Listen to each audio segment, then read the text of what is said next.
क्या आपने कभी सोचा है कि दो छात्र एक ही क्लास में पढ़ते हैं, एक टॉपर बनता है और दूसरा संघर्ष करता रह जाता है? क्यों? दो किसान एक ही गांव में खेती करते हैं, एक सुरक्षित रहता है, उन्नति के शिखर पर चढ़ता है और दूसरा बार बार संकट में आता जाता है। क्यों? दो डॉक्टर एक ही डिग्री लेते हैं पर एक लोगों के दिल में बस जाता है और दूसरा सिर्फ फाइलों में दवाओं के बीच में ही रह जाता है। क्यों? इसका उत्तर बाहर नहीं, भीतर बोए गए एक छोटे से विचार में छिपा है।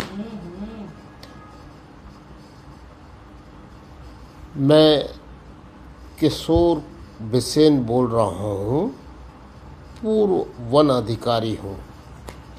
मैंने वन में कार्य करते हुए सीखा है कि हर विशाल वृक्ष एक कभी सूक्ष्म बीज था।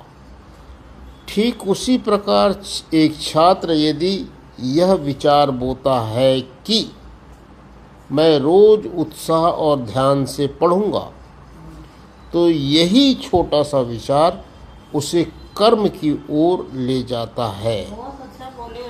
रोज का कर्म आदत बन जाता है, उसका आदत उसका चरित्र बन जाती है और वही चरित्र उसका भविष्य का निर्माण करती है। इसी को कहते हैं डिजाइनिंग डेस्टिनी, जो हमारे पूज्य दाजी कहते हैं।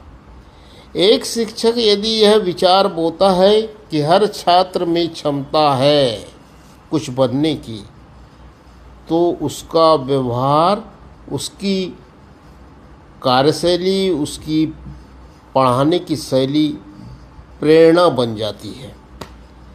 एक किसान यदि यह सोचता है कि मुझे जंगल और हाथियों के साथ समझदारी से जीना है, तो वह सावधानी के कर्म करता है और सह अस्तित्व उसकी आदत बन जाती है।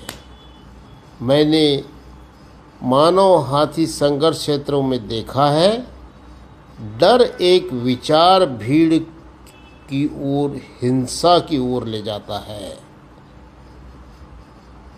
भटकाव की स्थिति में लाता है, ऊहा-पोह की स्थिति वातावरण निर्मित करता है। जबकि समझ का एक विचार जीवन की रक्षा देता है। एक मनुष्य की रक्षा नहीं करता, पूरे गांव और पूरे क्षेत्र की रक्षा करता है। हार्टफुलनेस मेडिटेशन हमें यही सिखाता है, हृदय में विचारों को शुद्ध करना, क्योंकि विचार बोइए कर्म पाए, कर्म बोइए आदत पाए, आदत बोइए चरित्र पाए और चरित्र बोइए तो अपना भाग्य पाए।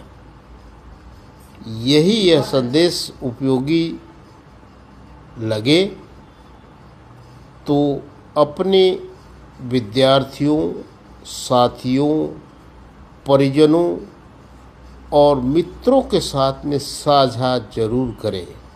इसके साझा करने से आपको भी हित होगा और आपके इर्द गिर्द जो लोग रह रहे हैं वे भी सुरक्षित और आपको सम्मान की दृष्टि से देखेंगे। धन्यवाद।